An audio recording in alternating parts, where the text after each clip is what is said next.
I'm going to hit start stream. I'm going to go back to the YouTube. I'm going to wait for my face to show up. You're too keen to be funny, Brian. There's my face! Oh, your face! Hello.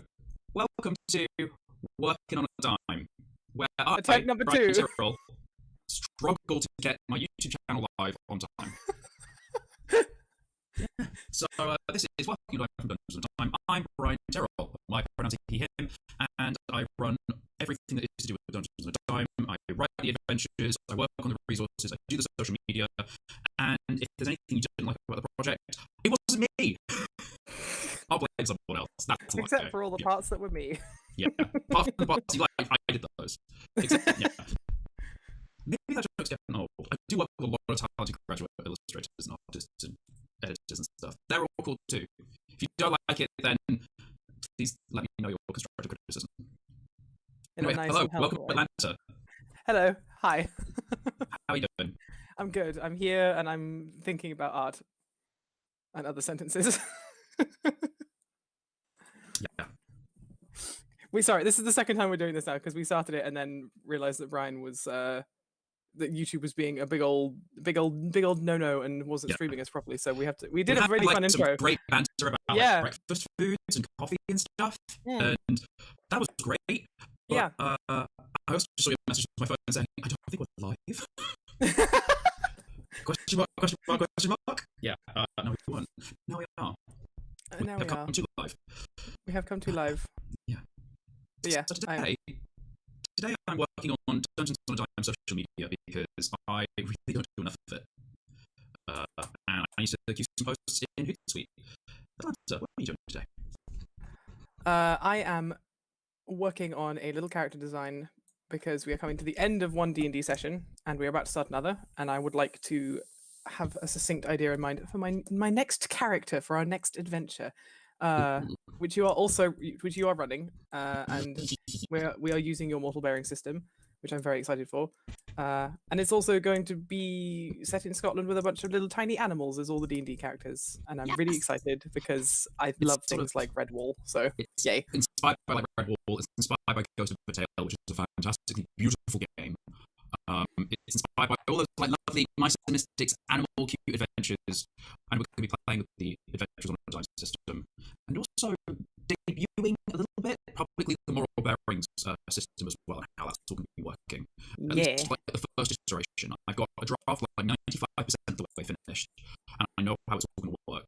So I'm happy to start like being like, ooh, morals, bearings. Morals and bearings. Except it might be called mortal bearing, or I don't know. Honestly, the name is subjective at this point. It is it's a name, and it will refer to it. I'm never clear about what I say. I don't think anyone is anymore, to be perfectly honest. I will say, having played almost all of a sort of a very short campaign with your mortal bearing system, it's incredibly fun and very engaging, and we've had a lot of really tense moments with terrible rolls, and then fun moments with great rolls, which is lovely. But also, there's been some wonderful moments for like role play and character building and stuff because of it. And that, I think the system that you've written for it works really well for things like introducing people to this aspect of role play in kind of D&D and games like that. So it's all good, and I like it, and I'm very excited to kind of experience it again, but in a completely kind of new and sort of slightly bigger way, because I imagine that the next campaign that we'll be planning will be a lot longer. Well, I mean, maybe. Maybe? That is a question. That is a question, for actually, yeah. the session -1. So, I think next Wednesday, we're going to be live streaming us, basically like world building and brainstorming the kind of story that we want to tell. And I think like session length is one of those things will be, or not session length, but campaign length. Like how long we want to go into this, what we kind of want to explore, themes that we think are cool, what we love about animal adventures, that sort of stuff. That'll be definitely coming up. And for that, I'm very, very excited because I have many sort of many other things I want to kind of refer to for inspiration. I think Redwall is one of the main ones, just because of like the quite a violent series in a way. Yeah, I am listening to Mossflower, and it is going between like, everyone's cute, they've got great food, and it's lovely, to like, and the cat shot the otter through the heart with an arrow and Oh ate my his God. blood. To this is a lovely little adventure. To like, the kids have been kidnapped and being tortured in the dungeon. To we're going on a hunt for treasure. Like it's That's a lot. Mm. That's cool. That's cool though. It's good. It feels like it's still kid friendly, but it definitely isn't like pulling punches. Like ooh, la la land. What did you ever watch? Oh my God, what was it called? Was it called was it The Animals of Farthing Wood? The TV show. I can't remember what it was called. I have vague memories of that's what it was called, but I'm now not sure. I'm actually, you know what? I have internet connection. I'm going to Google it. It is called The Animals of Farthing Wood. Honestly, it rings a bell, but I was probably too young to really absorb it as a person. Yeah, it's the reason I remember it is because it was. I mean, they were definitely more. They were definitely animals. It was, it would be classed as a beast fable, but they were definitely like animals fleeing human. That's a cool name for a game. Beast Fable. Yeah. Beast Fables of Scotland. Ooh. Beast, B-F-O-S. Befos. Befos. Befos. I know what I'm doing. Brian. Yes. Your mic appears to be breaking up a little bit on stream. I hear you fine, weirdly. Ooh, interesting. Ooh, I should fix that. Yeah. Is that Thanks for the note, Dominic. Is that just orbs being awkward and annoying and shit? Potentially. It's happened before. I think I know why it is. Okay. How does this sound now, Dominic? Let me know if it's still breaking up or if it's okay. We're just having all kinds of issues this morning, huh? Gonna keep speaking and hope that Dominic tells me if it sounds okay. And if it doesn't, then oh no. Also, hello to the 4 other people watching today. I hope you're having a good day. Mm. Bit better, but still breaky. Okay, I'm going to turn off all settings and go to the regular audio.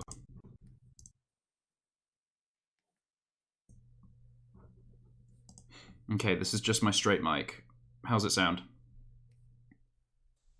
With me speaking. Today I had a black coffee. No, I didn't. It was a very, very milky coffee. I can't drink black coffee. I don't have it in me. But I had a good time. There we go. We're much better now. Yeah, cool. Essentially, I have an audio program called Voice Meter, which modulates and allows me to control my microphone a little bit better. It makes my voice sound a little bit clearer with the input, and it takes out some of the background fuzzle, which is useful, but occasionally, for some reason, it doesn't gel well with OBS, the streaming software, the free streaming software I use, and so it comes out like this, and it sounds awful, as opposed to this, which is gorgeous and soft. And the other thing is that like it's specifically OBS being because Atlanta can hear me on our call perfectly fine. Otherwise, you would have said, Brian, you sound jank. You sound whack as hell. No, to me you sound absolutely fine. It was just because I looked over at chat. Yeah. I looked over at chat and I was like, "Oh, hello. We're having technical difficulties." Hello. What's all this? Oh my god! Did you see the meme? It was years ago, back when Pokemon Sword and Shield came out, and it was set in England, and they were like, "Oh, they need to have a police Pokemon that's like, hello. What's all this then?" The only acceptable Pokemon shape for that kind of Pokemon these days would have to be a pig. Oh, yes. Oh. Yep. It's a bit early to be getting political. I'll stop that right now. Nope. Yep. That's. I feel. Yep. That's. Just making sentences, kind of, not really. Why are you estimating that the file size is going to be 13 megabytes when I've reduced the width by half? It should be smaller, please.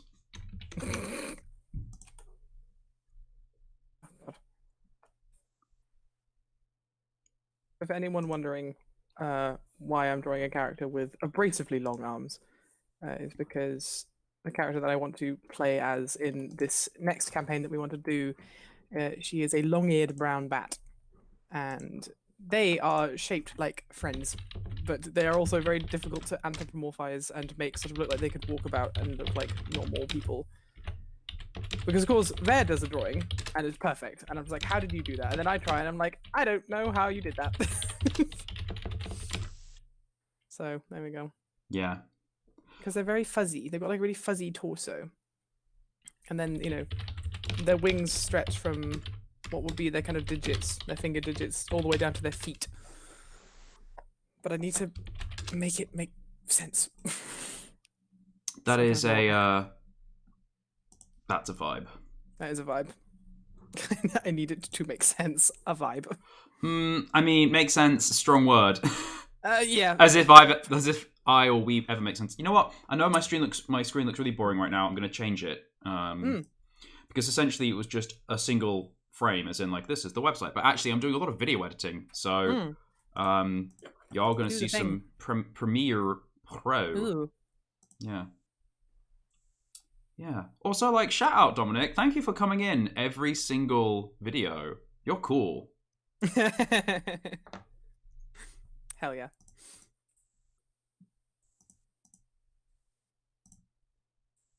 Why did I name everything really obscurely? Because you are an artist, and naming files as like actually what they are would take much too much thought process and effort. Okay.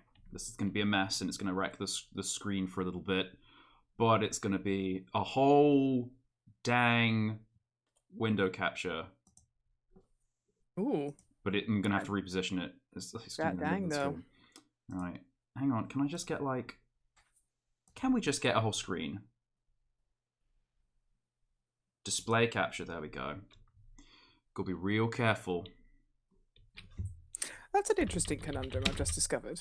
Pourquoi? So because my character has wings, and I would like her to fly because she is a bat, and I think it would be kind of silly to have a bat character and not have her fly. She's gonna have to basically have like almost like a giant slit running all the way down the length of her clothes to be able, so her wings can actually, like do wing things. Oh. Sorry, I just looked over at the screen and like, yeah, where did like this go? Is what I mean. Like it all gets covered. It all gets covevered. Oh no! Oh no! You're missing me like doing garbage. Wait, hang on. Okay, I'm moving it and stuff. Ugh, turn off that InDesign nonsense. It's not even InDesign. It's something else. Right, shrinkies and squish. Right, this is roughly my window right now. Hang on, can I? No. If I shift, is that it? Yep, that smushes it. Yes, that's my screen. I'm doing video editing right now. Yes, hello. What were you doing with slits? Oh, I'm trying to work out. I'm not going to do... Okay, I'll leave the arm blank for now, but it just a thought occurred to me that, like, bat wings, because they go from sort of shoulder all the way to foot, like, there will have to be a kind of... a way that her clothes will still sit on her body. Oh, dang. And also, like, let her wings beat and move and stuff. I kind of didn't think about that. And Ver's drawing that they did of my little bat kind of shows that really well. And I'm sort of trying to recreate it in a kind of character sheet thing so I know what I'm working with. Well, I don't know. It doesn't feel like... I don't remember Ver's character having that. Like, it looked like it was just like a waistcoat put on. Yeah, no, I know. It's because we're looking at it from the front. So I'm just kind of thinking, like, what would it look like from the side, and is there a way that I can make this make sense? But also cheat it. Where it would also cheat a little bit because I'm going to be drawing the same character over and over again at points, and I would like it to still be a fun character design without it sort of ruining my life. Please upload. Yay! Okay. Welcome to Huto Sweeto, the place where media happens. Media superstar Brian in the house. Ooh, it is Mila.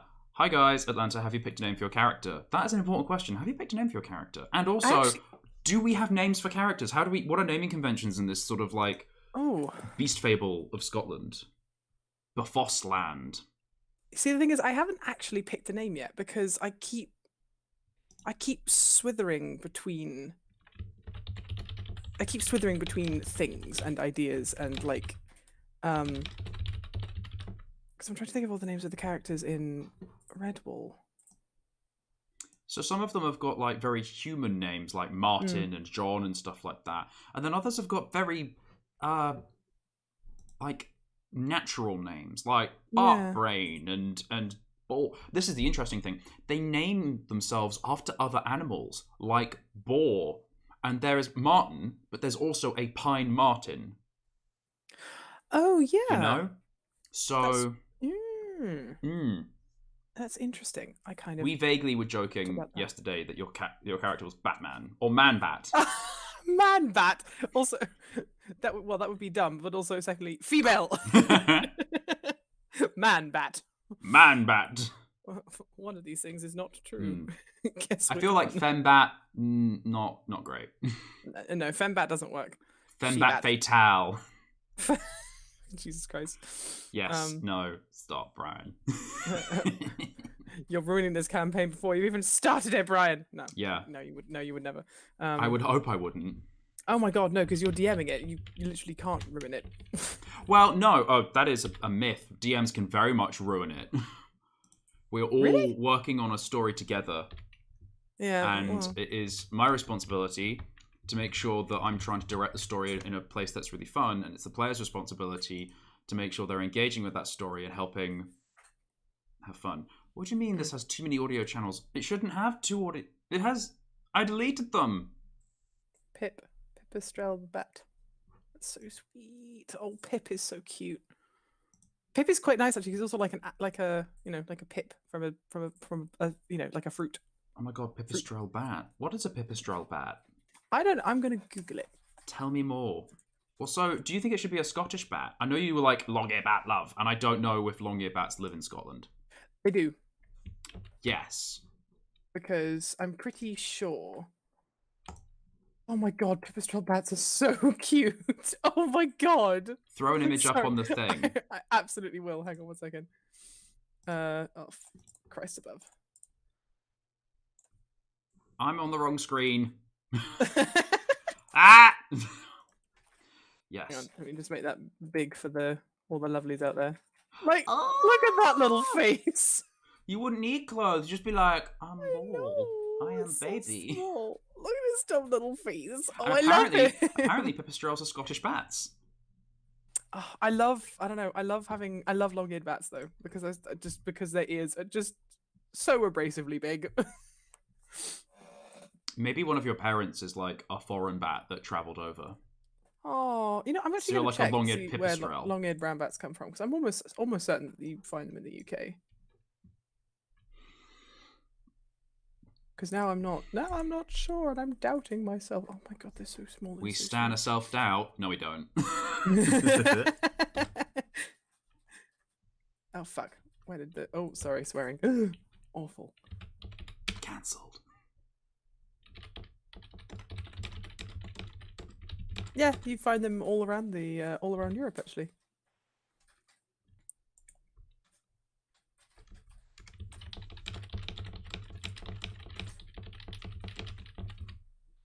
Yep, you would definitely find them in Scotland. Yee. You can have a long-eared pipistrelle. Apparently, Miller sees a lot of them around at night in the countryside. I saw bats in Holyrood Park, and it freaking blew my mind. I was out at like dusk, so like the sun was still like in the sky, towards the horizon, and I just saw like a black shape, and I heard like a fuck, and I was like, that's a weird pigeon. And then I saw loads of them, and I was like, those are bats. That's a weird pigeon. That's a very small pigeon. That's what I thought. I was like, Pigeons don't do that. They're more like like Oh my God. I saw about it the other night actually. They weren't out on a- cooing. That was the other thing. I was like, they those weren't birds cooing. aren't making noises, and they're not drones. These are very weird birds. Ugh. I don't know. Actually the best time of night really to see bats is kind of like just as the sun is setting, just in that sort of twilight hour. Because you can see them, and they're out and about and doing their thing. They can't see anything. Well, see, according to like online stuff, bats actually have pretty good eyesight. Yeah. Fair. So this whole preconception, so this misconception. They just love to scream. Yeah, they love to scream. Scream. They scream. But I know up near my mum's house, I see bats a lot at night. Oh my God, I just made her friend shaped. Oh my God, I added a little smile and I completely fell in love with her. I'm so sorry. Oh, she's so sweet. Oh, I love her so much.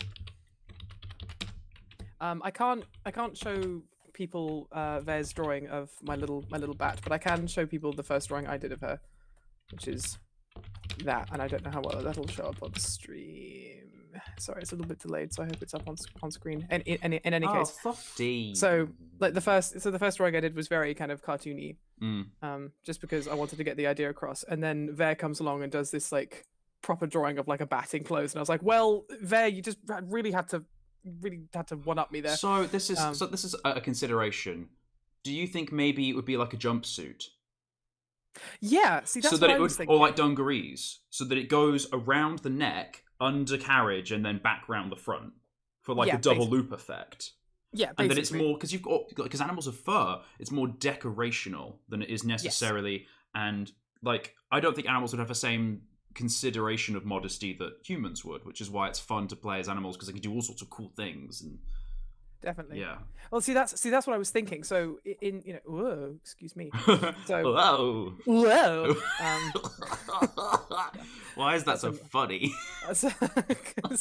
I don't know. So like, it's obviously it's very hard to tell right now when I'm kind of just scribbling nonsense. But sort of what so what I was thinking was this is basically like a jumpsuit in two different colors hidden by a belt, so it kind of looks like trousers, but it goes all the way down to the ankle where there would be like a little cuff, like a little belt or something. But this is all like this is all open. Actually, no, see, the belt will not work because I can have a fake belt. Make a fake belt go in there. There's sort of like kind of like stitched or something like that. So like she would still have her full range of motion, and still be able to fly, but also still kind of has that kind of clothed animal look, which is one of the things that I love, because anyone who's followed my art for any length of time will know that I love drawing animals in clothes, because it's really fun. I was even thinking about, and I probably will do it at some point, like I would like to make another zine of animals dressed in clothes, just because it's fun. I've always loved things like Beatrix Potter. I'm a huge fan of Animal Crossing. But also like it's just fun. It's just fun to think about. But I also I like it to make sense, because I find that more challenging. Yeah. Because you could do the whole kind of BoJack Horseman approach where everything is like still very human-esque. Mm-hmm. But and that was one of the things we needed to talk about in our session -1 was what are we considering the animals to be like? What is their world like? What is the scale of how they live? And something Vera and I were talking about yesterday was like a sliding scale for animal size, where larger animals, I think the word is satient, and smaller animals are what's called sapient, with a P, not a T. Ooh. Sapience is it's thought that it's the other way around. So small animals are sentient. They have like intelligent thought and skill and craft, And larger animals, the larger you get, the more sapient you are, the less sentient you are. So sapient is more like wisdom and awareness and sort of like a sageness, a sagacity. So the idea is that like you get up to larger creatures like bears and moose and wolves and stuff, and as opposed to being like, they walk on hind legs and use their hands for tools and stuff like that, it's more like they have like they're these behemoths. They're sort of semi-incomprehensible. Like a wolf is so alien to like the grounded mice that we're meant to be associating with, and they are intelligent and they have this sort of like wisdom of thought, but they're not ones to be dressing up in clothes and wearing things. They're more like these apex predators beyond us. There's a kind of interesting what's the word I'm looking for here? There's an interesting thought in there about sort of like kind of it'd be fun to sort of play on like almost like gods or titans. Actually, maybe would be a better one instead of like gods. Actually, like these Titans was the word that they used. But like, you know, kind of, I like the idea of it. Sort of these kind of titan creatures that are still like they can still think and feel in a way. To like all the small sort of like the mice and the toads and you know, rabbits and other small creatures, but like they're kind of like I like the idea of them being sort of beyond comprehension, like the idea of like they're just completely wild, and you know, and I use this term loosely, but like the characters that we would be interacting with and playing as would be kind of, you know, civilized, quote unquote. Yeah. Do you know what I mean? Yeah, and this is what I mean with those smaller creatures is that like. So, like, mice and rats and even badgers and otters, like, they're still in that sort of more sentient camp where they're using tools, they're wearing clothes that are appropriate to the kind of the work and life that they have. And they're all part of, like, a large community. But as you start to get to more predatorial creatures, where they're no longer omnivores, they're mostly like predators or carnivores, that's when you start to get to more the sagacity sort of thing, where, like, then by nature of who they are, they can't really be in society with other creatures. Like that's cool. Like you couldn't have a wolf be in a pack of wolves be in a society with a pack of rabbits. No. Like, or if you did, it would be a very interesting dynamic worth exploring. But like the natural understanding of like, humans living together or like animals living together, how we're associating with these creatures, it wouldn't make sense for say, like a bunch of regular people to live together and then to have like some aliens that walk amongst them and eat them to be definitely. About that would be a whole story in of itself. Cool idea actually I had is that if these bears like or these creatures like titans, then there is this capital city somewhere, this big city that's maybe in like a tree, and they have the whole scaffold built into like a pile of rocks or a cliff of rocks or something like that, like a big rocky outcrop, a scaffolding which they have like their patron bear walk into, and then mice are able to weave armor and clothing all around the bear, and it's like this titan protector for them. Oh my god, that's so cool. And they give like tribute to this one single bear to protect them. I really and they like have that. this arrangement. There would be a lot of fun things to play with it, with the idea of like there are some societies that would be like would revile these like these titanic beings, so things like bears and moose and stuff. Like you're scared of them, but there's also like an awe. Yeah, you know, there's an awe in there. But there's also like, you know, we could also have like other societies that do genuinely just like, no, these sort of godlike creatures are so big and they could take us all out, and like would be much more hostile to those who believe in, you know, believe in these creatures as protectors. Not believe in them as like do they actually exist, but more like believe in like if we do something for them, then they'll do something for us type thing. Do you know what I mean? Yeah. Which I actually like, that could be really fun. That could be really interesting.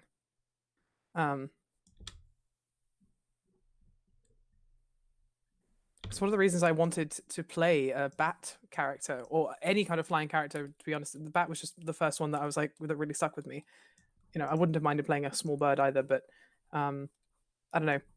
I thought for me it was a bit too obvious if that I would play a bird, so I was like, no, I will play a bat. But one of the things I was thinking of is like when I was kind of imagining her in my head and her story and what I would want her to say and things like that is her sense of perspective, because she can fly. And she, it's almost like in my head anyway, that she used to believe in these sort of giant protectors, like if we take care of these titans, then they'll take care of us. And then when she learns to fly, she starts to see how big the world is, and even how the higher she flies, even the titans start to look small. And she's kind of like disenchanted with all of it, and she's like, I have to leave home because I don't believe anymore, or something like that. I don't know. I thought that would be kind of, I thought that would be interesting as a sort of character arc for her. I like the idea of I've lost where I was going. I like the idea that I feel like the reason why I would allow a bat to have like clawed hands that they can vaguely manipulate, because they do. They've got wings, but they also have like to some degree the ability to kind of scrabble and claw. Yes. So I would allow a bat to have that because their flight is slower, and also because it's slower, they rely on flying at night to avoid predators and stuff like that. Yes. Like they're not the top of the food chain or top of their food chain. So I like the idea that maybe you don't have as much respect for ground predators, but maybe owls, hawks, other birds. Yes. Like, do you have a very much, you're like, you have a perspective, a distance where you're like, there are some of these creatures that I can avoid and there's nothing they can do to get them or get me. But equally, there are other dangers out there that, maybe I've never considered because they've never deigned to notice me. But if they do, I could be like that. There's a scene in Mossflower, no spoilers, wonderful book, I'm listening to it right now, but where there's a robin and some other creatures are very casually talking about he's kind of being a spy for some animals, and these are the good guys as well, air quotes, and they say that they'll pay him twice as much on a spying mission if he's attacked by a hawk, as like a sort of like a blood pay. Like, if you get attacked by a hawk, then we'll pay you double for your trouble. And afterwards, they're talking about like, why would you offer him to pay him double? We can't afford that. And they go, he would be gone in like a flat. I can't forget what they basically said, but basically the sentiment was I could have offered him 10 times because ultimately, if a hawk attacked him, he'd be dead. Oh, Jesus. Yeah, like, he wouldn't last 2 seconds against a hawk. He'd be gone in a puff of feathers and blood. Yeah. And I'm like, whoa, that is a huge perspective shift to have. That inevitability of like, if you're stupid enough to get caught by a hawk or to be seen by a hawk, you'll die. And like, that's just life. So, yeah, definitely. It's just sort of, it's interesting because I'm just having a little look to see what natural predators bats actually have. And some of them are actually kind of interesting. So snakes is one. Hawks and owls, obviously. But also apparently weasels. Weasels? Tell me weasels. more. I know. Do they like go up into trees and bite them when they're in the? I know. In the tree. Let me have a look.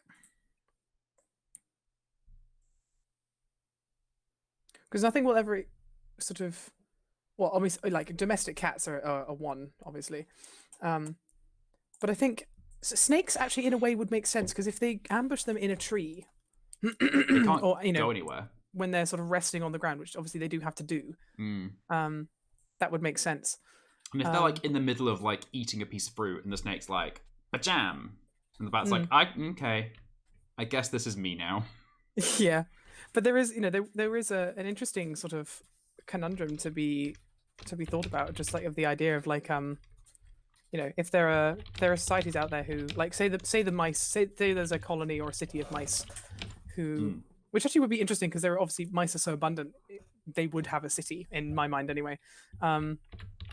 If they if they kind of really double down on sort of taking care of a bear or something. Because I assume that we might be playing this campaign kind of like in ancient Scotland, so we would have things like bears and wolves and lynx and bobcats and stuff like that. Or alternatively, contemporary 20-year future Scotland, where they have been reintroduced and also the Tories are dead. Yeah, I like this future. Yes. Oh gosh, got them all there. But I like the idea that say, as a random example, the mice are the ones to kind of, for them, they have sort of started this kind of whole, if we worship this creature, it'll protect us, and it'll save us from other predators like wildcats or owls or other things that eat mice, and there are plenty of them. But the bats, and it would be very sort of a very easy one for them would be like, well, owls are a thing, and owls will eat bats, definitely. Yeah. But it's almost like for a small bat, you would never worship an owl because they're more like, it's almost like a death god. You see the shadow and then you're gone. And the kind of the legends and the fables around, as in any society, like heroic bats who survived encounters with owls, and others who were like brave enough to fight them and stuff, and then all the poor bats who've lost their lives to a death god, to something like that. I find that stuff kind of interesting. This is something that I'm finding a complete perspective that I've never seen in a story world before. And I've grown up with a lot of contemporary fantasies from the last 20 years, so it's like a trope that reiterates itself. But something that happening in Redwall, there's no like god, there's no religion. They have a monastery, but the monks and nuns there are about kind of perpetuating the joy of life. But they're not worshipping life. They're like, let's try and make. They're more like a hippie community, with very Christian aesthetic. Yeah, So they've got like the habits and the cassocks and the stuff like that. But all they want to do is community projects, and they want to like have gardens for people, and they want to like build mixed race housing and and stuff. They're very progressive. Yeah, which is really cool. And they never mention like, the only worship they kind of have is appreciation of things, like the appreciation of the seasons, and of like, it's the winter, let's rest, and it's spring, let's celebrate all the things that are growing. But it's a very like living in the present moment lifestyle, which is cool. It is interesting actually. I was thinking about Redwall. And so when we come to the idea of like this campaign a lot, but when we come to like death gods, I feel like maybe it's not death gods, maybe it's that strange. I don't know. I feel enchanted only because I'm reading it right now. Yeah, enchanted by like that inevitability of like, there's no blame. It's not like they control death. It's like owls eat mice. That's what they do. If you get eaten by an owl, it was an owl. Like, what do you expect? So like, mice can be aware of the risk of like owls, and mice might even do deals with owls. Maybe like there might be some like dark. I'll give you my 3 of my people if you do this thing for me. That's but a like bit scary. there's that like a bit sketchy. Yeah, that I think of it more like dealing with a dragon than dealing with a god.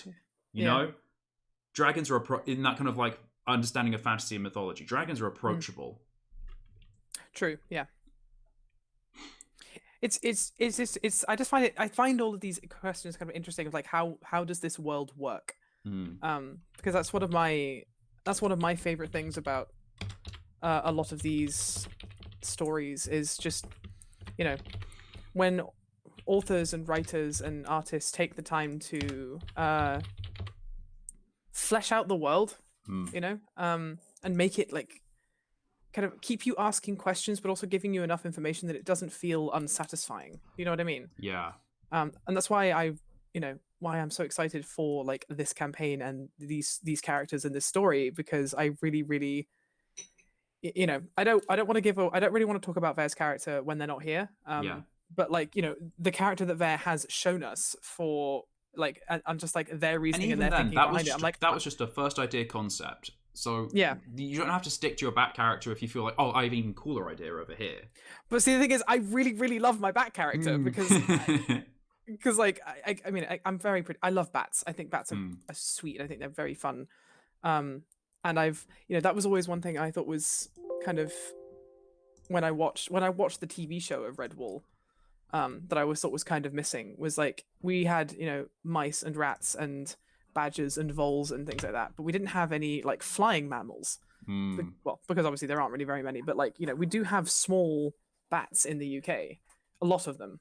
And I just thought like, and also because like there's a church in Edinburgh that is famous for having bats in the belfry, and I really I don't know I really love that idea of these sort of close to godliness bats who live in a religious place, but maybe they don't believe, maybe they're just sort of given house room, as it were. Do you know what I mean? Yeah. I don't know, that idea kind of really captured me, and then I started drawing this bat and I'm like, oh no, I love her now. I love her. I know, and then Ver drew her, and I was like, well, as soon as Ver draws anything to do with anything that I do, I'm like, I'm so much more in love with this now because it has been blessed. It has been blessed by Ver and their wonderful talent.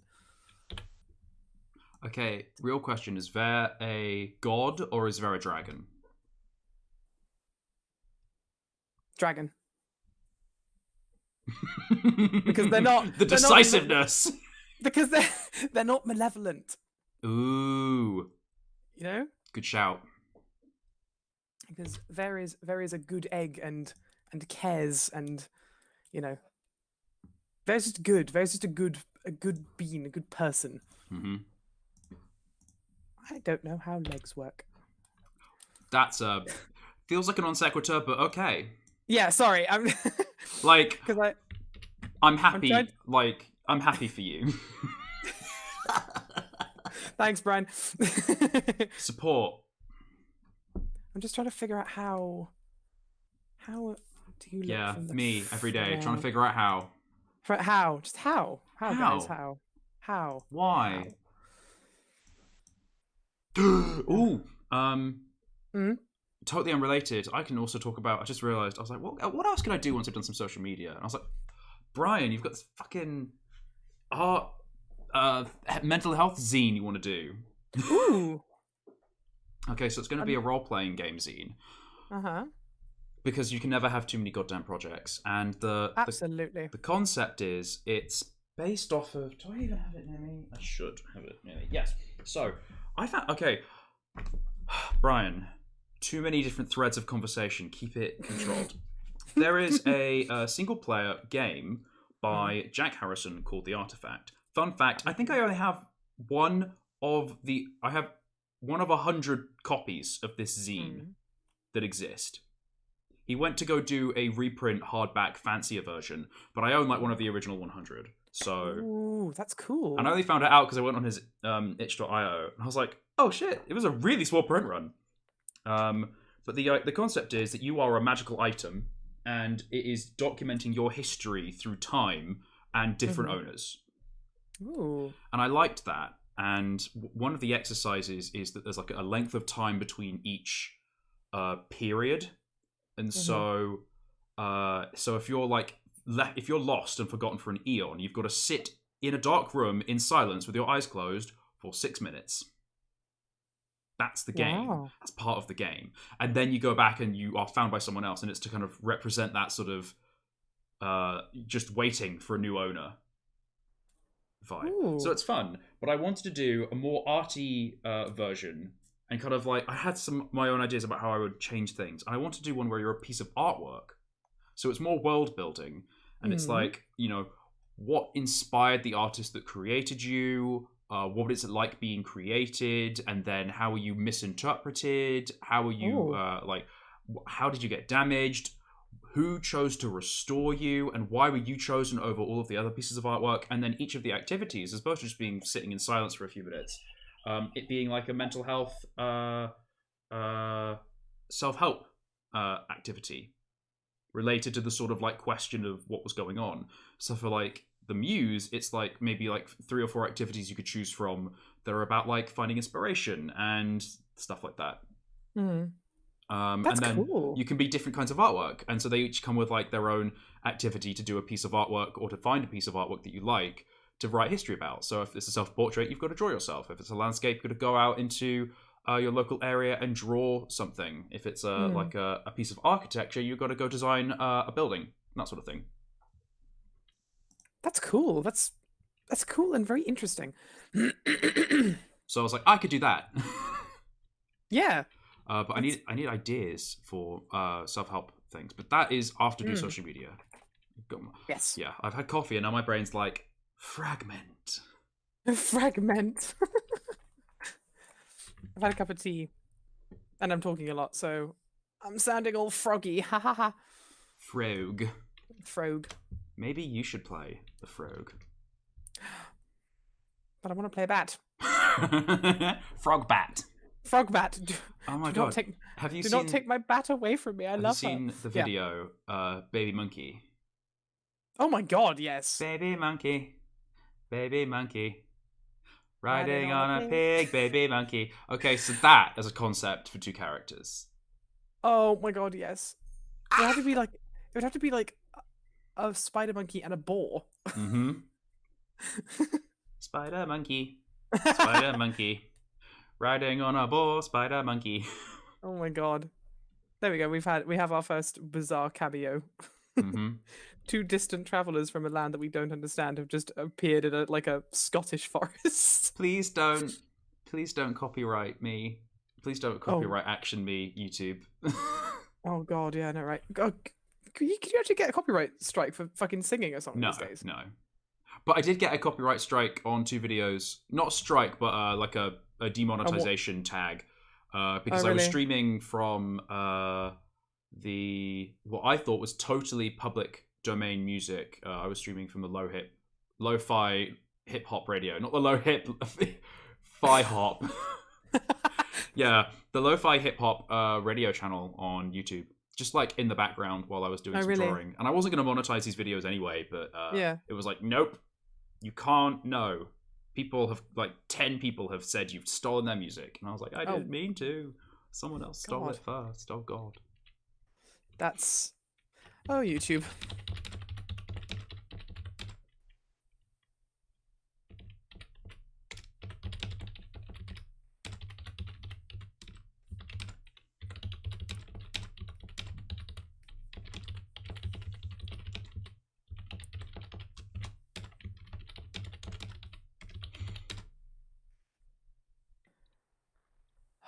Lord.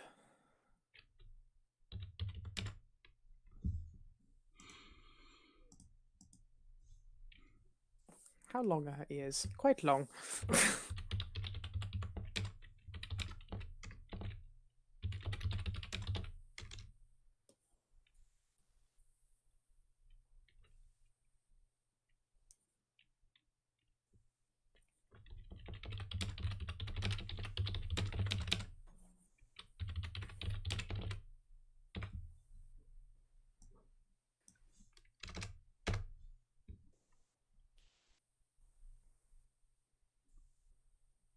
I did promise, I think, on one of the last streams that we did, like I would stop doing sketches at some point and actually start, coloring things. I mean, it's fine. I did finish the drawing I did that I started last week in the stream, the unicorn. Show us. Are you going to show it? Yes. I mean, if you want to. No, I absolutely will. I'm just give me artwork. Love me. Show me things. Pretty. Where is she? There we go. Ooh, hello. It's just nice to actually finish a piece. I also, again, have done the thing I always do, which is I've drawn an outfit that I want in real life. Mm-hmm. So there we go. Well, role-playing games allow you to live vicariously in lives you would never get to have, i.e. drawing lots of outfits for yourself. Yep. Because who hasn't ever wanted to be a tiny bat? Mm-hmm. I haven't decided what kind of, class or weaponry I wanted to use yet. Because my first thought was I would like her to be a ranged character, like a sneaky range character. But then I was Oh, like, you're bad. yeah. But then I was like, Well, I don't know if that's a bit too predictable. I mean, this is the thing is, we're playing Adventures on a Dime, and I feel like it'd be good to start with a single job and go from there. And the Yeah. first job you have is explicitly like the start of a career. Yeah. So, and a weapon doesn't have to be necessarily like a bow and arrow. It could be literally anything, but it's something that could hurt someone or like be used to fend an enemy off. So Yeah. it could be like a bag of rocks. Could you imagine just this bat dropping rocks on people? Well, if she's going to be perching herself in trees, yeah, that would fucking hurt. What? This is the next huge question we'd have to like deal with in the session -1. But like, what kind of jobs would people have? How does that work? Also, to chat, if you were playing in an animal fable story, if in a beast fable story, what animal would you be? Oh yeah, give us them good ideas. Who knows? Maybe we'll steal them and use them as NPCs. Borrow. You can have them back. Yeah, don't worry. We will give them back. But only if you come and listen to our streams. Yes, listen Sorry, to us. no. I shouldn't be threatening people. This is not how we get. This is not how we get an audience. I mean, yeah, agreed. Don't threaten people. That's not cool. No. Coming from someone who was just threatening to borrow your ideas because they'd be cool and awesome and great. Yeah, but we're kind of working on. This is a sort of like this is a joint effort. So like, you're not necessarily borrowing my ideas when I'm contributing them to like a joint sort of pot of ideas. Fill our beast fable world with your animals. Yes, that's the way I want to put it. Yeah. Yes. We're not stealing. We're merely taking inspiration from other people. It's definitely not stealing. The more I say it, the more it sounds like I'm just trying to steal everyone else's ideas. I feel bad now. Yes. I think the best time to stop digging a hole is when you're in it. Yes. Stop digging holes when you're already in a hole. Stop making your hole bigger. Excuse me, Atlanta. I apologize for nothing. Except I also apologize for everything because this is who I am. Oh, you liked your present? I'm sorry. I'm so sorry. Why are you apologizing? I don't know. Here's your cup of tea. I'm sorry. I'm so sorry. I didn't make it very well. That's like, you joke, but like that's literally what I'm like. Okay, but honestly, have you seen that video of the Americans making hot British tea? No. So the process they have for making like what they call British tea, hot British tea, is to take half a mug of water, microwave it for a minute, put the tea bag in. Oh no, put the milk in, put in about 16 teaspoons of sugar, and then swidgel the tea bag around in it, and then take it out. And it's the color of like loose wet clay. Oh, everything you just said like physically pained me. Oh no, that's not how you make tea. That's not even how you make like any kind of tea, let alone British tea. Fuck's sake. Yeah. that is tantamount to sacrilege. Good God. I 100% will throw down with anyone who disagrees with me. But the best way to make a cup of tea, depending on the tea, but if you're drinking the good stuff like I do because I'm a pretentious asshole, is you stew it, you boil the kettle, you put your tea bag in the cup, you pour the water in once it's boiled, you leave it for 5 minutes. 5 whole fucking minutes. You leave it there, it stews, it gets all tasty and good, and then you take the tea bag out of the cup, but you don't like squeeze it, you don't like wring the string around it and like squeeze it on the spoon. Like you just you hold it above the mug and you let the tea drip out, and then you take the tea away, and then you add in your sugar and your milk as you like, but like you never squeeze and you never microwave your water. Who does that? Oh no, I'm very upset now. Brian, why have you done this to me? I can't believe you've done this. I can't believe you've done this. Can't believe you've done this. Yes. That does make me also think of oh god, it's Blathers again. I just love Blathers. He's my favourite character. Blathers in like someone did like an animated little cartoon like a keyframe of Blathers going, "Oh, what the fuck? A bug? You disgust me. I'm gonna. Oh no, it's okay. I'm gonna put this in the museum." Yeah, and that reaction, but to T. Oh, yeah, what the fuck? What the fuck? Also, like, yes, is the stream made for children? No. No. No, definitely not. Apologies. Sorry. I may be drawing a cute little bat character, but I also swear a lot, so, you know, take it for what you will. We have no choice but to stan. Yeah. No choice but to stan.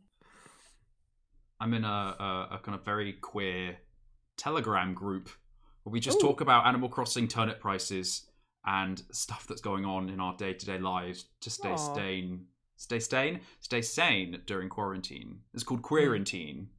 Oh my god, you've mentioned Queerantine before. So I'm in Queerantine, and why didn't I even bring this up? Oh yeah, we have no choice but to stan is a big. It's the phrase. The phrase. Really, the phrase. Mm-hmm. I'm going to Izodor to get the pretty photos I took of adventurers on it. No. There we go.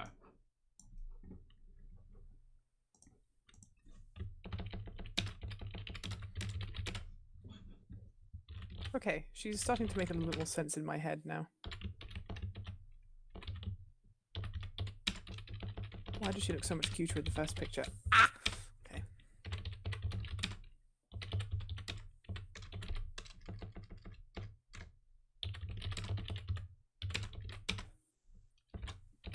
Hop trick. If your character isn't cute enough, just move her eyes down.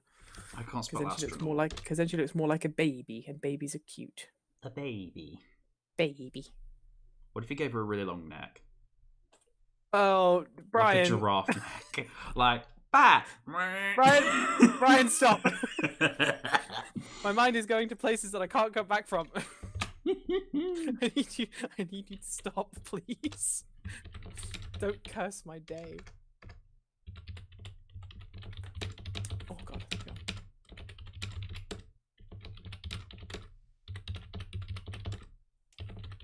Did I just break my music? No, I didn't. Oh, you have music on? Fancy. Oh yeah, but just because I like to listen to something, and I want to be able to hear you because you're talking. I would love to have music on, but then it would go into the stream, and then it would be. Yeah, that's a shame actually, because like I'm wearing headphones, and obviously all I'm doing is showing my screen. I'm not like sharing anything else. Yeah. Dominic says that your bat's nose is very snootable. Boopable, boopable. The snoot is boopable. The snoot is boopable. Oh, Lord.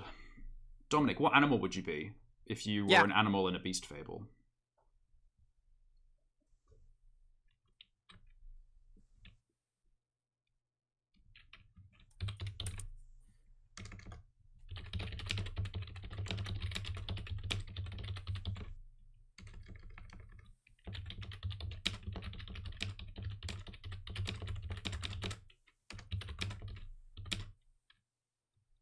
You need to tell us what you would be as well, Brian. I know you're DMing, but like.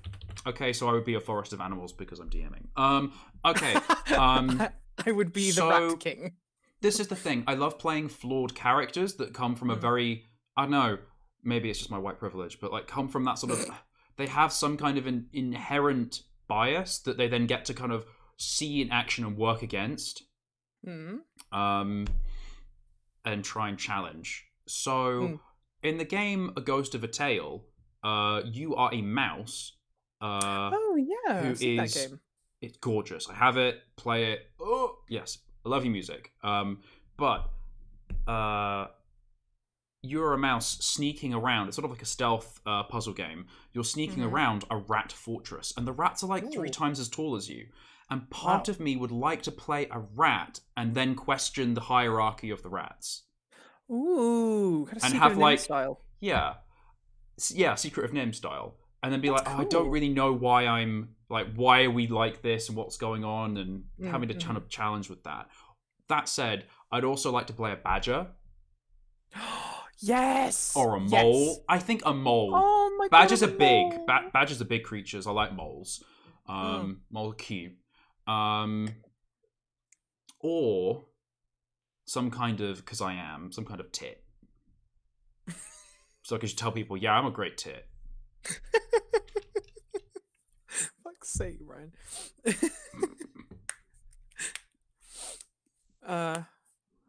You know what? No, I can't say the thing I was about to say. Oh, filter kicking in there. Good one. Oh, what were you going to say? Huh, Nothing. Huh. Something about being a tit. Anyway, moving on. Chat, we see you there. Fucking tell us what animals you be. We're going to keep asking until someone is brave enough to say it. We'll start calling people out. Yeah, there are 5 people watching. Yeah. Oh, no, there's no people watching. I'm lying. There are still 5 people watching. We're just being like, oh, we're calling you out. Chat has disappeared. Chat is gone. Yes. Goodbye. But also don't, if you don't want to. Just... I don't know. I feel like with this new campaign kind of on the horizon, Brian and I are very excited about just talking about it and getting ideas and feedback from people. And yeah, I think about it. I'm thinking about it a lot at the moment because I'm thinking about the world and I'm thinking about like things that have inspired me. So yeah. So yeah, I think I'd be, I don't know, like I like badgers. I like. I could be if I was gonna be a rodent, it would probably be maybe like a shrew. Oh yeah. I do love a shrew. Also, I love that they have to eat every 8 hours or they'll die. Oh my God, that's kind of terrifying. Yeah, their body heat is very inefficient, so they have to be constantly eating. Ah, see, if I weren't playing a bat, another rodent I would love to play would be a bank vole, because they're slightly bigger than mice, but they're very sweet and they're very funny. Okay, so again, that sort of like inherent bias: pigeon versus seagull. Would I be a pigeon or would I be a seagull? I loved seagulls as a kid, especially the seagulls as they are in The Wind Waker. Oh, they're so cute in The Wind Waker. When I found out you could be a seagull, you could fly around for a bit, I wanted to be a seagull so goddamn bad. Oh my God, that's so sweet, Brian. Oh my God. And then I saw, like, when I moved to Edinburgh, then I saw, like, a seagull pecking out a pigeon's lungs, and I was like, okay, wow. Not sure how I feel about them anymore. Why am I like this? Magpie. Duh. Ooh.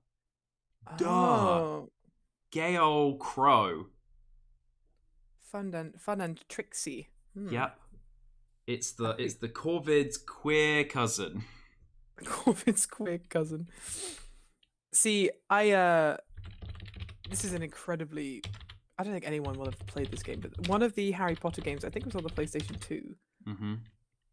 Yeah, it was. I think it was the 3rd game. I think it was Prisoner of Azkaban. I want to say it was a Prisoner of Azkaban. There is a section in that game where you got to play as Hedwig. And you could fly around for like a little bit before you had to go away and like finish the mission, the level, whatever. Yeah. And I remember when I was younger, I used to sit in that part of the game for as long as I could. I would just fly around everywhere as an owl. Because I was like, also because like weirdly the music in that game is actually incredibly good. For like a fucking licensed content game, which are usually garbage. I actually really I have a lot of very fond memories of that 3rd Harry Potter game.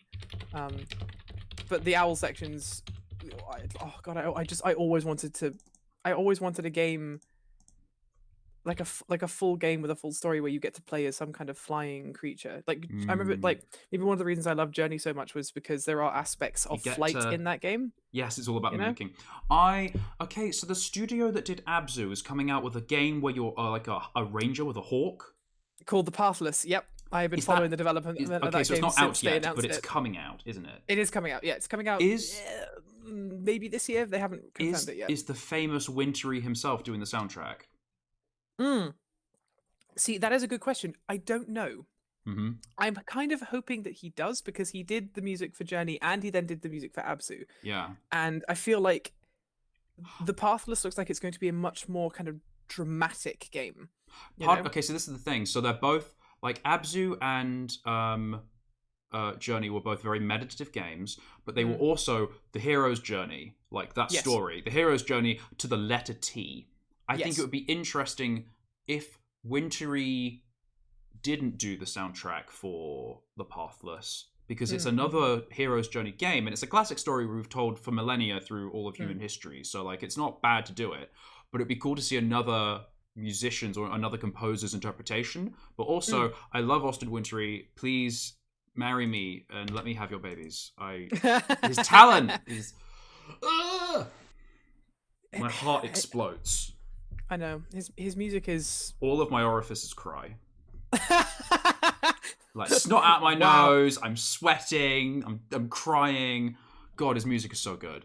His music is beautiful. I mean, the Journey soundtrack is one of the reasons why I fell in love with. Like, one of the main reasons I fell in love with that game, aside from obviously every other aspect of that game, but like, if the music was bad, it wouldn't have nearly as much of an impact. But the man is a genius, and he turned a 2-hour game into one of the most spiritual and just beautiful experiences of my entire life. And I haven't played Journey or Abzu yet this year, and I want to, because they're so beautiful and they make me feel so good. Yeah. And everyone should play them. You know, if you're having a bad day, if you're having a good day, you just want something to do for a couple of hours. Yeah. Also, I remember people being like, I'm not going to play Abzu because I don't like playing games that are like underwater. I don't like underwater levels because of some arbitrary reason for when, you know, water levels in video games were bad or something. Purely just because of like PTSD from the water temple from from Legend of Ocarina of Time. Yeah, the Legend of the Ocarina of Time. The Legend of the Ocarina of the Zelda of Time.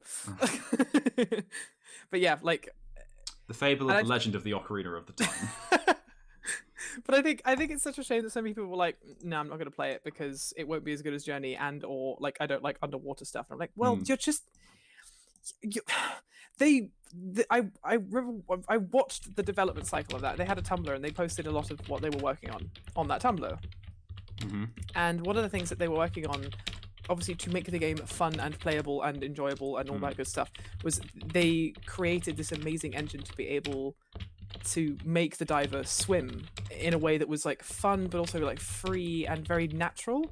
And like, you know, because obviously it's quite hard making a game where you are moving around in a 3D space, which is what Abzu is. Like, you know, you're moving around in water. Obviously, you know, there is a floor that you can get to, and there is a ceiling, obviously, where the water ends and air begins. But there's also like there's all this space in between that you're just free to navigate through. And the way that they made, like, you know, the way that you play as the diver, like, you know, if you have to use both thumbsticks to move, but like if you just sort of hold one thumbstick, you can just the diver will just sort of flip around, do like figures of 8 in a space basically. And it's so beautiful and it's so fun, and I'm so angry that people will like don't like Abzu as much as they like Journey, because I mean I like both of them a lot. There is literally a reason why I have them tattooed on my arms, but you know, just if you like Journey, you should also like Abzu. You just have to, because it has all the same things that Journey has, but it's underwater. As it was said, we have no choice but to stan. We have no choice but to stan. That is so true. Okay, okay, I need to do something else here. See, okay, here is a shape of a character, and I'm starting to really vibe with this now. I think maybe her leggies are a little bit too long though. No, maybe not actually.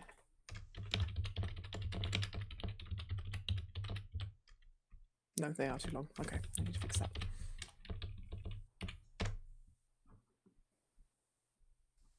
Become an artist, they said. It'll be fun, they said. They were lying. They were lying. They were absolutely lying. Nobody said being an artist would be fun. I had a lot of people say, like, you shouldn't really be doing this. You get, like, real job. Like, okay, so I love my mum, and I appreciate my mum in every single way. Yeah. She did not pull any punches when she was like, if you're going to be an artist, it's going to be the most terrifying and draining and exhausting career, and once you start, it's the only thing you'll ever be able to do. And she meant that, like, Wow! it's really punishing, but also it's a calling that is just, like, you just do it. Fuck! Your mum's words are giving me an existential crisis. Yep. Ah! What do you think it was like to grow up with her? True. I mean, to be fair, I'm so desperate to meet your mum. She sounds fucking awesome, but like, Mm. oh my god. Yeah. So, huh. Yeah. Yeah. How about that? Stress noises. Unhappy noises. Can we get an F in the chat for our mental health levels? Yes, please. F's in chat for my Yes. brain. Oh. No, I mean, legitimately, being an artist and working in creative fields is extremely rewarding in the work that you do, and in every moment where you're like, oh, I did that, and I loved it. But also, it can be very draining, and you have to juggle a lot of different things. It's not just like, oh, I'm going to go in and I'm going to code some stuff. It's, oh, I have to work and be, like, I have to be functioning in lots of different spheres and doing lots of different work to be able to be good. Definitely. Like me, futzing around live on a stream while doing social media very poorly. Mm. Not poorly, inefficiently. Well, it's about as useful as me debating how long a bat's legs should be if she was wearing trousers. Did you ever figure out that slit thing? Yeah, I did. Okay. So, I'm looking at a front view right now. Sorry, I'm eating a fig roll. Your idea of like a sort of dungaree thing is really smart. So, she has like a little sort of tunicky top thing that goes over her shoulders, like that. And then obviously you see like kind of she's the bat, so she's all poofy. So she has all the kind of there would be a sort of slit kind of here. I did have a sort of like, and then at the like basically at the bottom, she has like little sort of buckles around her ankles where like the 2 points would meet. I'm now just trying to figure out like how in the middle when she's flying is it not going to like catch the wind and like so because in the side view that's kind of what it looks like. So oops. Where does the belt come through? So the belt is actually stitched onto the seam here. And it's more like it is the illusion of a belt. It's not actually a belt. Well, okay, so I'm not for like body harm, but like what if there was a piercing or a ring or something? Oh, you mean so kind of like through the membrane? Through that? Or like a small like scarred, like it's specifically cut and then sewn and reinforced like a stretched earring, so that it allows for like a belt to be passed through. Almost. Yeah, like a plug, like a half plug. Ah, that's cool. That's metal as fuck. I like that. Oh, I like that a lot. Oh, Brian, I think you just solved. And this is like again, it's one of those things where like some bats have them, some bats don't. Yes. Clothing for bats is more of an aesthetic choice because they have enough fur to keep themselves warm, and if it's too cold to be flying, then they'd just be huddled up in a nice warm place. They wouldn't necessarily be going out and flying. Yeah. And maybe you have like guard bats or like winter walkers who are out there who are flying like in the middle of winter when it's really fucking cold, but they've got like grease applied to their wings, and they've got like I don't know stuff. No, I don't know how a bat would be survivable in the winter. I'm not a batologist.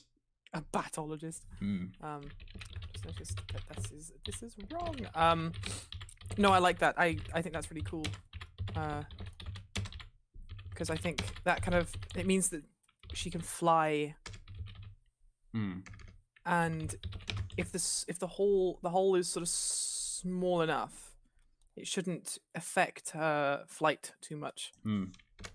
But also, bats are not like birds in the way they fly. They're much more. See, I wouldn't even say agile is the right word. There's a. They're very, they need maneuverability in the air, but they really need the use of like their legs to be able to like catch things. When I say their legs, I literally mean like these little things.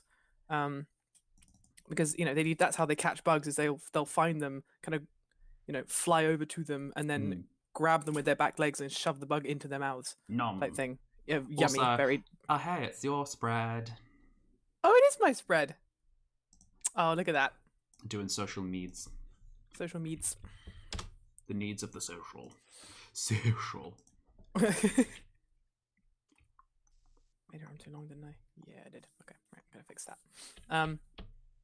But yeah, it seems like such a kind of arbitrary thing, but for me, I like stuff to, obviously, like, I'm trying to make sense of an anthropomorphic talking bat character who is wearing clothes, but I need to make sense in the nonsensical when it comes to things like this. Like, I need to make sure that, like, for me, like, it feels like it could be real, because that was always one of the things that I've loved in, like, any kind of media is when you take an inspiration from reality and obviously can, like, twisted it and changed it a little bit to make it feel more,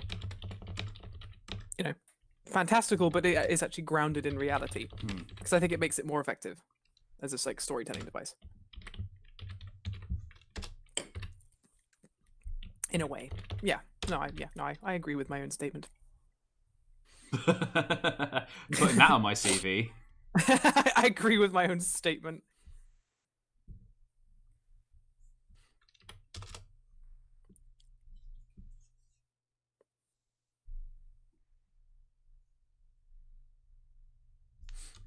That's one of the reasons why, I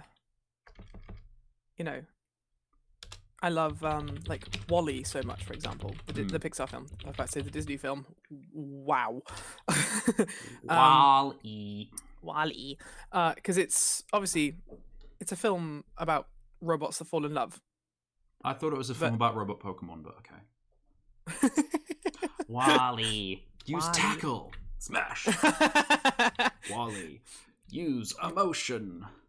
Wall-E, make me feel my feelings. I got shivers. I didn't need to do this. Stop. But it's.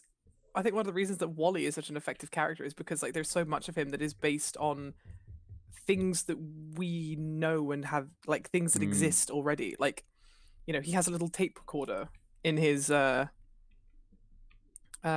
like on his chest, which he records stuff with, and like when he powers, like, he's got little solar panels and to charge himself up, and when he charges up, he makes the Mac startup sound, which I think is which is so funny. Yeah, like, he's obviously, like, a completely fanciful character and completely made up and everything, but there are things about him that are so grounded in reality that makes him more accessible and more fun, and, like, I just it's so good, and I love Pixar so much. So, like, we had a stream a couple of weeks ago where I just sat and bashed Disney for like 20 minutes, and maybe we'll just have a stream in a couple of weeks where I just sit and talk about how much I love Pixar, particularly after John Lasseter has left, because fuck John Lasseter.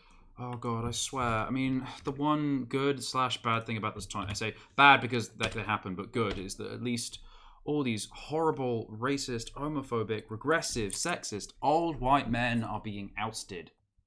And it's happening everywhere. Yep, fucking preach. Like Wizards of the Coast, Mike Moles, you've got Mike Lasseter, am I saying his name right? John Lasseter, yeah. John Lasseter, God. At Pixar, and I mean, have you heard about Bon Appetit? No. Oh, so Bon Appetit is technically a cooking magazine, who are owned by Condé Nast, and they started a few years ago a YouTube channel that was cooking videos from the magazine, sort of like a new form of media. Except it became very popular. And now many people know Bon Appetit for its test kitchen, where they test the recipes and the videos that come out of the test kitchen rather than the magazine itself. And it turned out that people of color weren't paid for their appearances in videos, but white people were. What? And the lead senior editor of the Bon Appetit magazine posted photos of himself in brownface. Oh my god. And yeah, like, yikes. That's a not a good look. No, it really is. Please what leave the forever. Fuck? Yeah. Why do white people suck so much? God. I'm including myself in this, by the way. Like, all white people, anyone who's anyone who's experienced that kind of privilege, like fuck's sake. Probably best not to get into the whole debate right now, but like just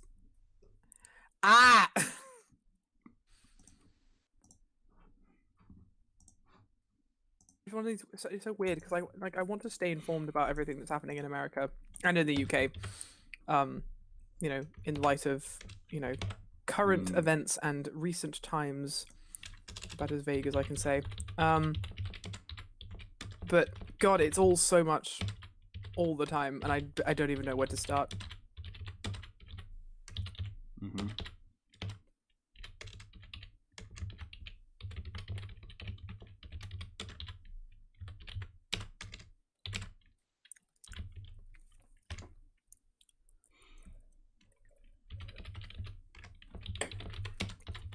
Are you concentrating hard on writing?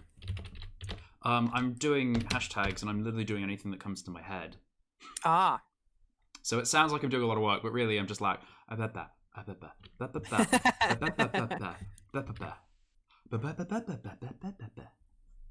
decided that I wanted to give my little bat like a little emblem.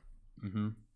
I'm trying to think what kind of, because the emblem that Vez character has, because the Vez character has like a title. I was thinking about that kind of thing for my little bat. I'm trying to think what would be good, and I'm sort of leaning towards something to do with like white flowers in reference to like blossom, being in trees and stuff, and like close to the canopy of a forest, that kind of thing. So I'm just trying to figure out like how do I make an emblem look good is basically what I'm trying to do.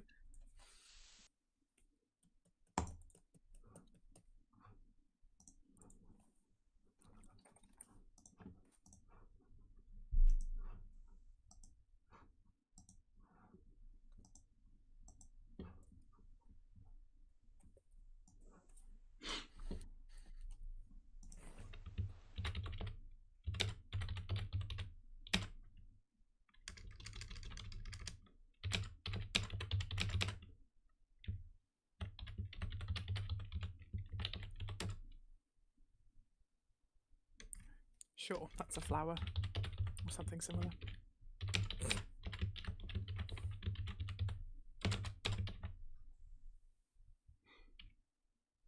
Maybe look up some local Scottish flowers, like thistle.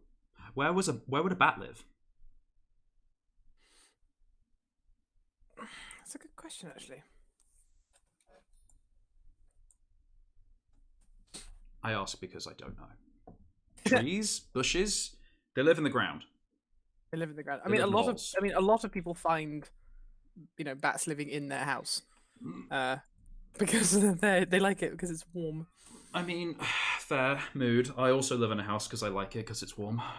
Exactly.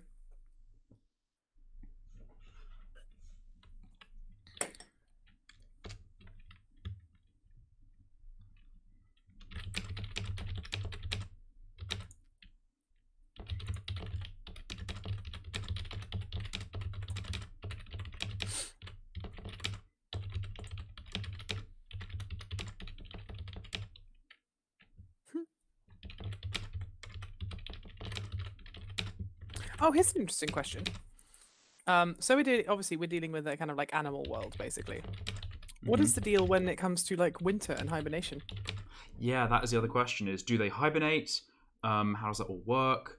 I feel like to keep it interesting, I don't think animals do hibernate, at least in this world. Though they are like they go into a hibernation-like state. Like when snow falls, it is like an Alaskan winter where like it's 10 feet of snow equivalent. Like you can't really like if it snows properly, like you cannot leave your home. So there is a big seasonal dependency on getting all your food together, making sure you're ready for it, and if you have to travel, it's got to be essential. And maybe like the larger creatures, because they don't in real life, the larger creatures don't necessarily hibernate as much. Like you still have like beavers going about and doing beavery things and building up the homes and stuff like that, and maybe you've got otters using boats to move stuff up and down the river, and it maybe goes onto like sleds for the icy parts.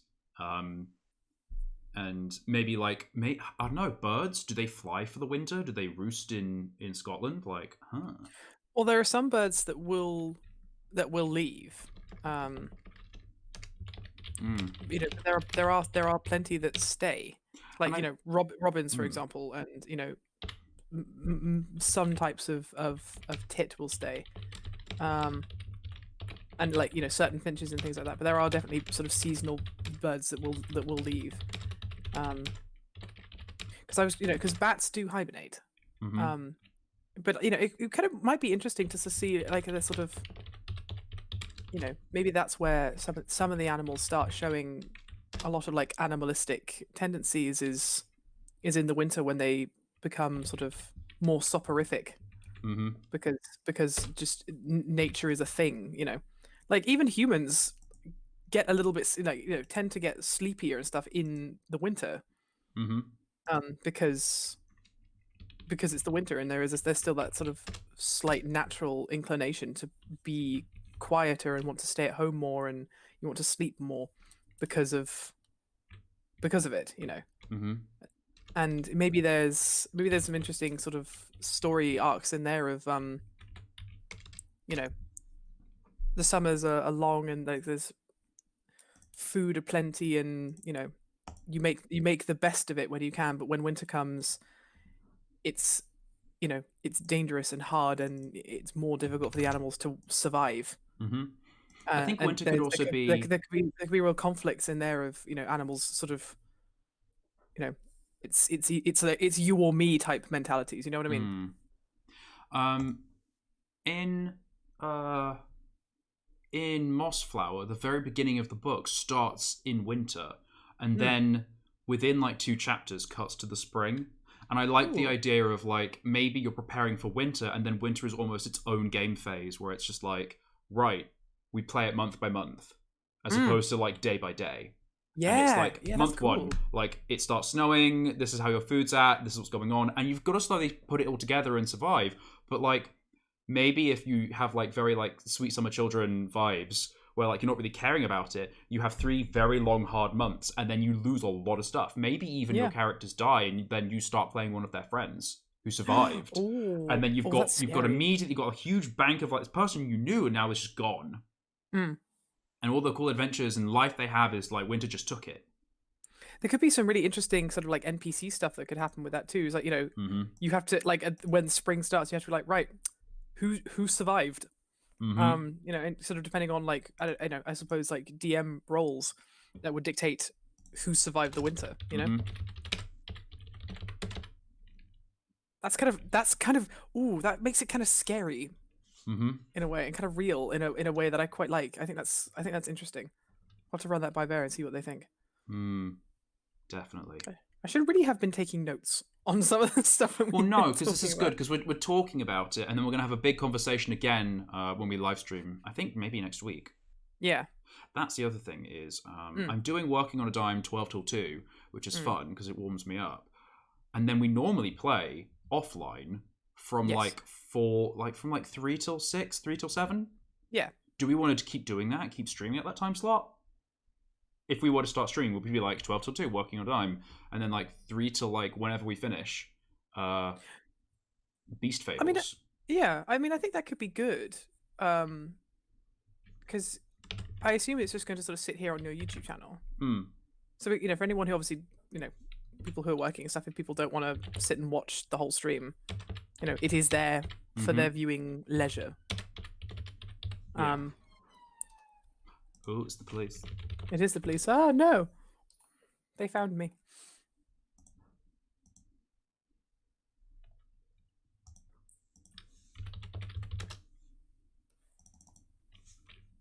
Wait. I knew I should have eaten before we started. Well, we're ending in like 15 minutes, so it's gonna be okay. I will have to run and get myself some lunch because we were like late in starting. I was like getting up, and then we had like technical difficulties. You know, suddenly I'm like, my body's like, you have not eaten, and I am suffering. Feed me.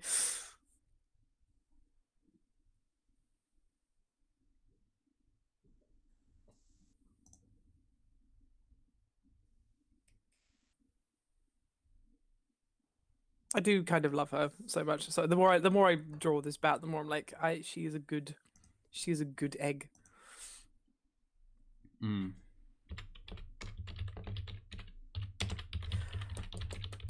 Am I allowed to design NPCs as well? You can do like I can give them to sure. you, and you can do whatever Yeah, you want sure. with them. But Or like I design would people so that happily- your bat knows. That's Yes. what I'd say. Like build that part of the world with / for me. Absolutely, will do. Because that's the thing, is that like your first job is what you are doing in life. And that is like session 0 stuff, is like, okay, so who are your characters now that we've got the world? Who are your characters? Who are you playing? And then why do they know each other and what are they doing together? Yeah. I'm very interested to see how Ver and my characters will meet, because they come from very different worlds. You know. Or do they? Like, or do they? Yeah, that's like a good this point. is the thing. Like you keep saying like, oh, she's aloof, she's a bat, but I feel like these animals live in a society, and bats probably don't have time. They're night creatures, and they've got to hunt. They've got to get their fruit and their food. When do they find time to weave? What kind of technologies do they have available to them? Stretch. I do like a good stretch.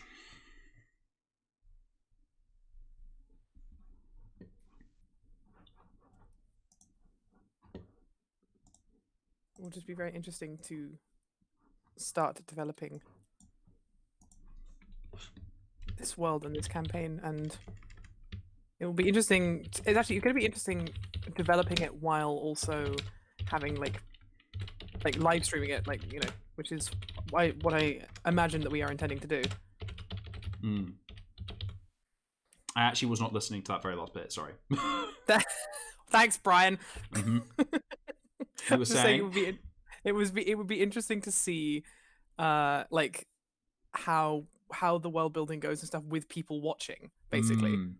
Because you would say like we're gonna have like session -1 of like character building and like discussions about the world and how it works and stuff like that, which we're kind of doing right now, but like also with Ver, which means that like stuff will actually, we will start making things concrete.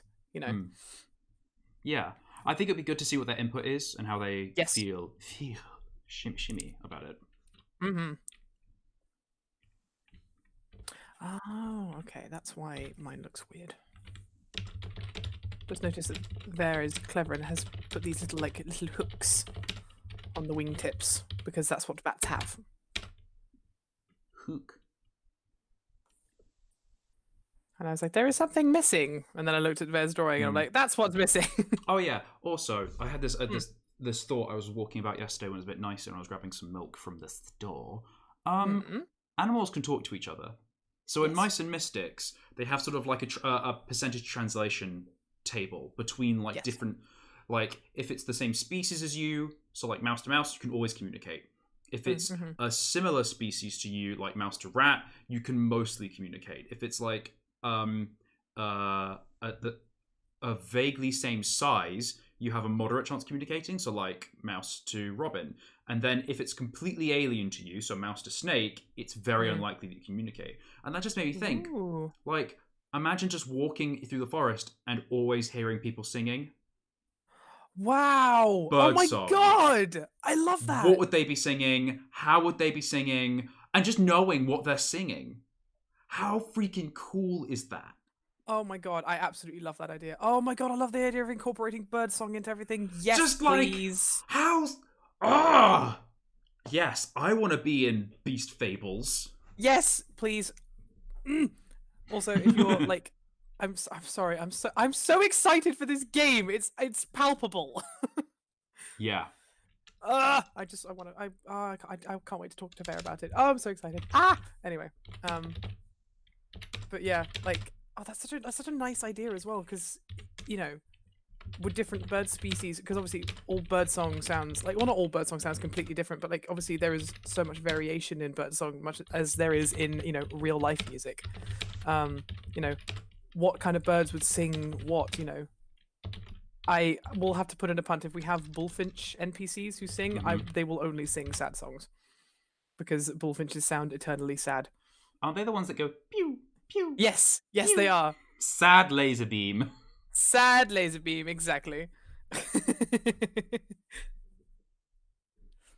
but they are so sweet. Or maybe they're like spoken word poets. Oh my god, they're the scat Yeah. poets of the animal world. Oh my, scat poets. Oh dear. But they only talk in like monosyllabic sentences, like William Shatner. Yeah, I ran through the forest. Exactly. Predator Oh god. on my trail. Oh, what have I done? Yeah. There are no bullfinches. They were hunted to extinction by all other creatures. They were so bored of slam poetry. But they got slammed. They got slammed.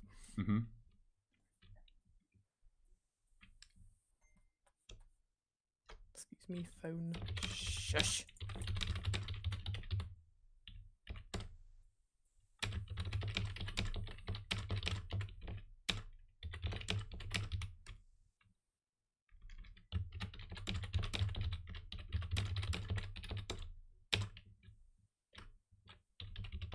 So I didn't completely lie when I said I was just going to do sketches today, because I'm going to do a little bit of colouring before we finish up. Cute. But in an incredibly rough, just sort of colour guide way. So it's going to be incredibly messy and not very pretty to look at, but it's just to kind of give an idea of tones and shapes and things, and that's the wrong colour. That's a bit better.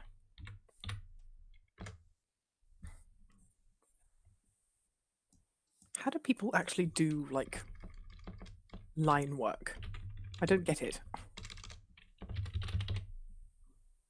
I sit and watch you, Ryan, when you're doing like your lines for things. I'm just like, I don't know how you have the patience to do it.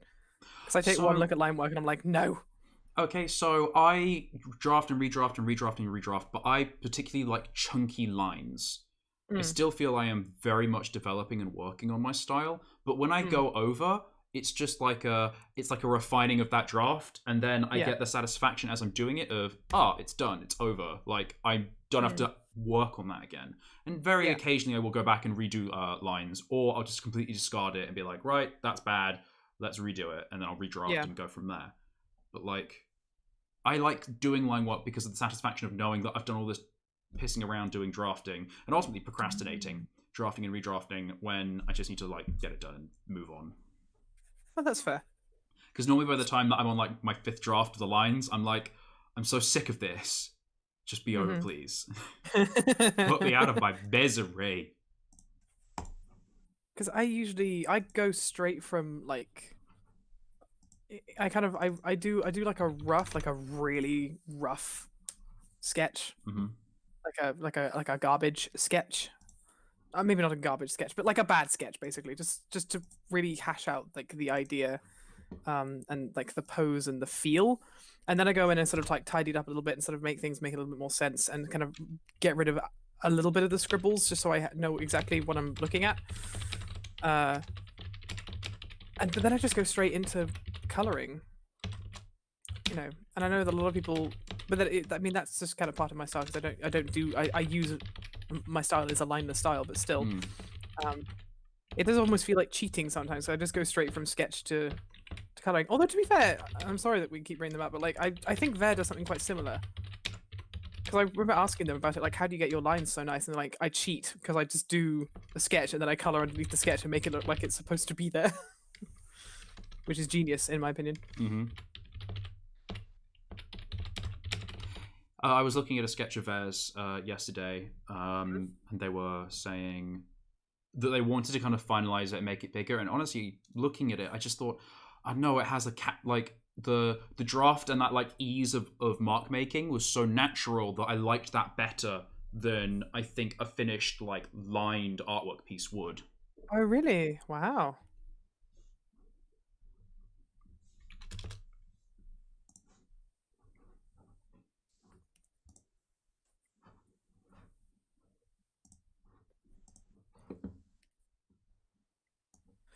I'll have to send this to Ver a little bit later and just say, like, I took massive inspiration from your drawing of my little girl, my little bat. And I've kind of blended what they've done and what I did initially. And I have found something that I like. And I need to draw Ver's character if I'm allowed to, because I really want to. I'll have to do that off stream though. Fair, very fair. Well, that was so sweet. When they drew a picture of my lovely little bat, they were like, "Is it okay if I put it on my Patreon?" I'm like, "Of course it is. It's your art." Like you did this. You own it now. You did this. Oh, I have done 2, 4, 6, 8 posts. Nice. Well done. I'm gonna try and do a few more. I have done 2 sketches, but that's all I've managed. Yeah, but my posts look pretty because I did work on them. I did like the photos before, so. Oh, fair. Okay. Yeah, I'm not like taking the photos right now. That is no. Yeah, that is a no. A no thanks. Ooh, I can cheat and just take a screenshot of the character sheet. That's a thing I can do. Ooh.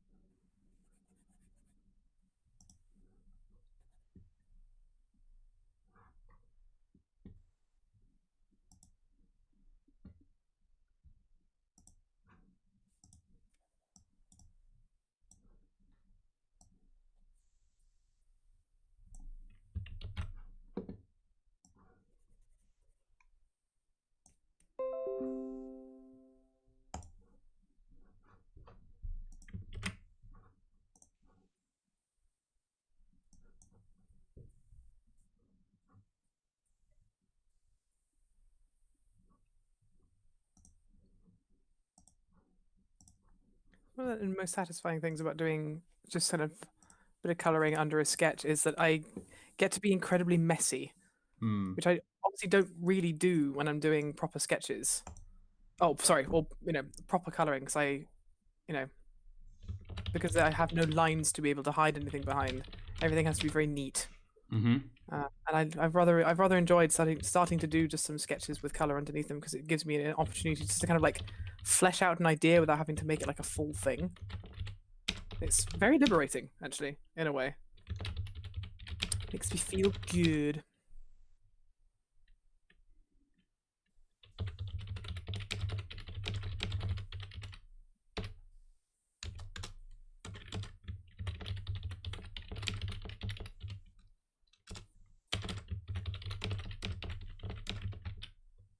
Ooh.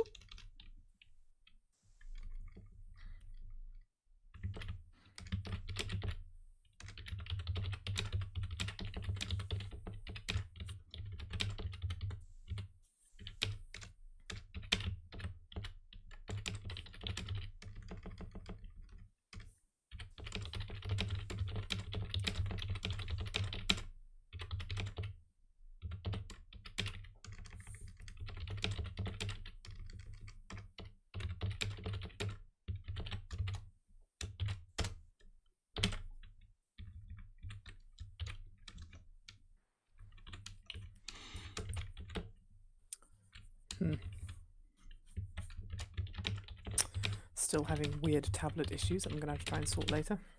What's the issue?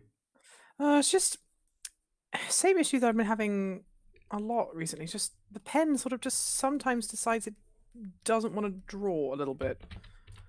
And I can't tell if it's like Photoshop, I can't tell if it's the driver. It's just a slightly weird and annoying so how problem. close are you holding the nib? Because I found that I was getting a similar issue on my iPad, but it really wasn't liking my fingers anywhere near the nib.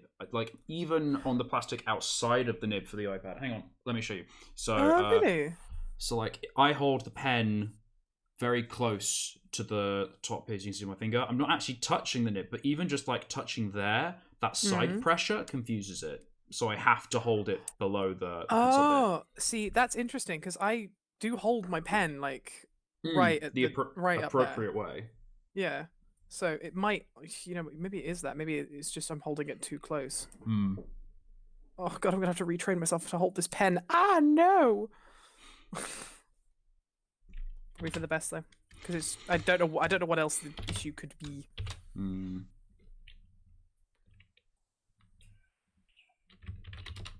Oh, that is the cuckoo clock telling me that it is 2 o'clock.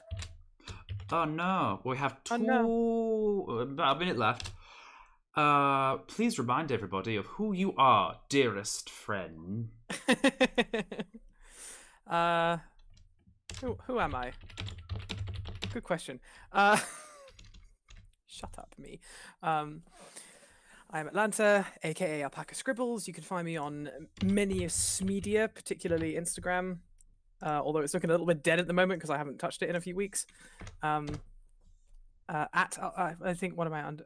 Alpaca_scribbles on Instagram. But you can also find me on Patreon under the same name. I think it's just AlpacaScribbles though on Patreon. I am posting there consistently because Patreon is a lot less scary than Instagram these days. And yeah, if you are interested in seeing more of what I do, Brian is wonderful and is letting me come and stream with him every Wednesday because he's a good egg and I love him. Egg. You are Please do egg not and you are boil good. me. And it's really fun being here, and it's nice being on stream, and it's nice kind of hanging out with people and talking about shit. So yeah. Talking about the conundrums of how does a bat's trousers work. Mm-hmm. Basically, yeah. Brian, who are you? Honestly, I don't know.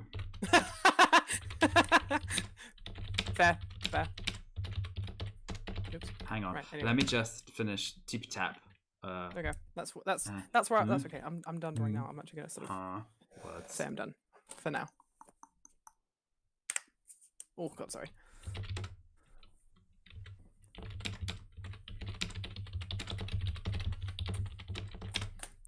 So when you're ready, I'm gonna sign off and I'm gonna go get myself some lunch.